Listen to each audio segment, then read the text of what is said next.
आजच्या या सत्रामध्ये चारही वक्त्यांनी आपल्या विषयाला यथोचित न्याय देण्याचा प्रामाणिक प्रयत्न केलेला आहे।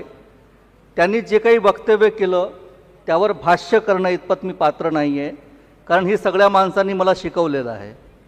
विलास शेंडे सरांना आठवत नसेल, पण 25 वर्षापूर्वी मी त्यांच्या एका शिबिरामध्ये विद्यार्थी म्हणून होतो। अरुण कुमार सर तर आपल्या सगळ्यांचे शिक्षक राहिलेले आहेत। धर्माधिकारी मॅडम आता निवृत्तीकडे वाटचाल सुरू आहे, पण लेखन अजूनही सुरू आहे जोमात। मित्रहो,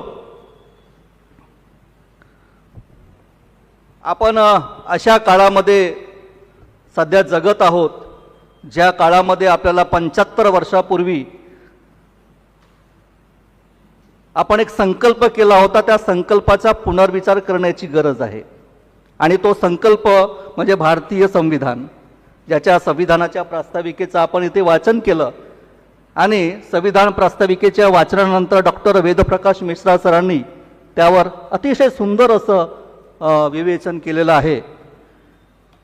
परंतु आता काळ असा आहे की आपण खरोखरच या 75 वर्षाच्या अमृत महोत्सवी वाटचालीमध्ये संविधानाचा अमृत आपल्यापर्यंत पोहोचला का, आणि जर नसेल पोहोचला तर तो योग्य पद्धतीनं सर्वसामान्य माणसापर्यंत कसा पोहोचेल या दृष्टिकोनातून प्रयत्न करणं गरजेचं आहे। आणि म्हणूनच जागृतीचा विस्तव विझू देऊ नका असं डॉक्टर बाबासाहेब आंबेडकर म्हणतात। हा जागृतीचा विस्तव सतत तेवत ठेवण्यासाठी आज आपण या राष्ट्रीय चर्चासत्राचं आयोजन केलेलं आहे। सगळं आपण एक प्राथमिक स्टेटमेंट आहे, अन्न वस्त्र निवारा शिक्षण आरोग्य या मूलभूत गरजा पुरविण्याची जबाबदारी सरकारची आहे असं गेल्या 75 वर्षामध्ये आपण सातत्यानं सांगतो आहे, तरी ते होत नाही, ही शोकांतिका आहे। एक आदमी रोटी बेलता है, एक आदमी रोटी बेलता है, एक आदमी रोटी खाता है, लेकिन एक आदमी रोटी से खेलता है, ये तीसरा आदमी कौन है? मेरे देश की संसद मौन है। म्हणून अशा पद्धतीच्या चर्चासत्राचं आयोजन करावं लागते। आता सगळेजण एका पॉप्युलर शब्दाचा शब्द कानावर गेले, आमची जामगडे मॅडम ऐकत आहे, लाडकी बहीण योजना आहे ना। सगळ्या लाडक्या बहिणी पण इथे बसलेल्या आहेत। तर या सगळ्या लाडकी बहीण योजनेचा परिणाम असे झाले की ज्या ज्या चांगल्या योजना होत्या त्या चांगल्या योजना मात्र आता गारद झाल्या। आणि मग त्या योजना गारद झाल्या तर त्या मरता मरता काय म्हणतात विलास शेंडे सर, तुम्ही फार छान शेरोशायरी केली, मजाही मलाही मोह आवरत नाही। जनाजा अगर मेरा निकले तो कंधा तुम लगा देना, जनाजा अगर मेरा निकले तो कंधा तुम लगा देना, कोई भी पूछे ये कैसी मरी तो मजबूरिया सबसिडी बता देना। ते अशी परिस्थिती आताच्या काळामध्ये आहे। आणि म्हणून मित्रहो, 75 वर्षानंतरही आज आमचा सामाजिक कार्यकर्ता वर्तमानपत्रामध्ये लेखन करताना हे लेखन करतो। आमचा एक अनमोल शेंडे नावाचा मित्र आहे, भिवापूरच्या कॉलेजमध्ये प्राध्यापक आहे, मठामध्ये सिरीज त्याची सुरू होती, आणि त्याने अत्यंत गंभीर असं स्टेटमेंट दिलं होतं की श्रीमंतांसाठी मध्यरात्री न्यायालये उघडली जातात, परंतु गरिबांसाठी या महान देशामध्ये अशी कुठलीही सोय नाही। जेव्हा अशी सोय गरिबांसाठी होईल तेव्हा खऱ्या अर्थानं आपलं समाजकार्याचं आरोग्याचं क्षेत्र आपण शेवटच्या माणसापर्यंत पोहोचवलं असं होईल। माझ्या बायकोला प्रसूतीसाठी जिल्हा सामान्य रुग्णालयामध्ये ॲडमिट का व्हावं असं वाटत नाही आजही। माझ्या पोरीचं जर पोट दुखलं तर तिला डागा हॉस्पिटलमध्ये का जावं असं वाटत नाही।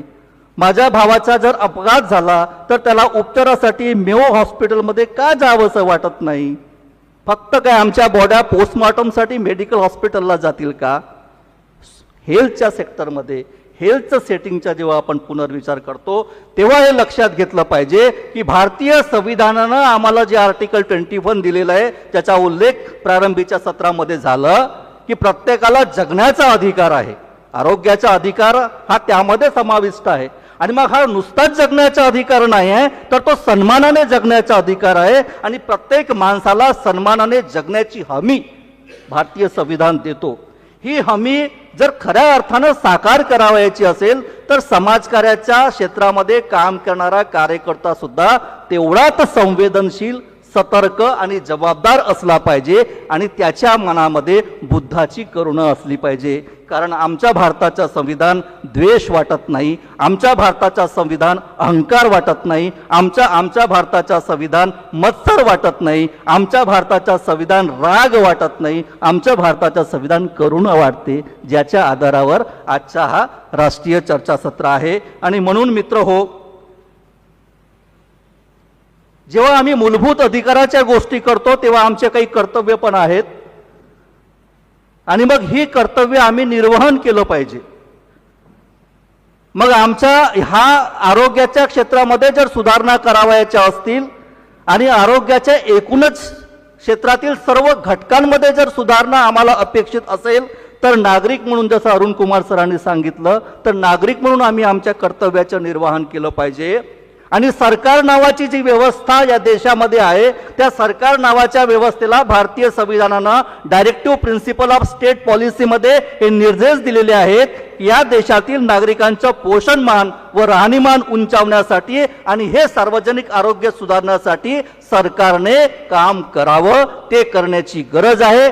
सरकार, सामाजिक कार्यकर्ते, राजकीय कार्यकर्ते आणि समाजामध्ये काम करणारा सर्व घटक एक दिलाने जर काम करेल आणि ते काम करताना बुद्धाची करुणा काळजामध्ये कोरून संविधानाचा हात जर सर्वसामान्य माणसाला दिला तरच हे शक्य होईल.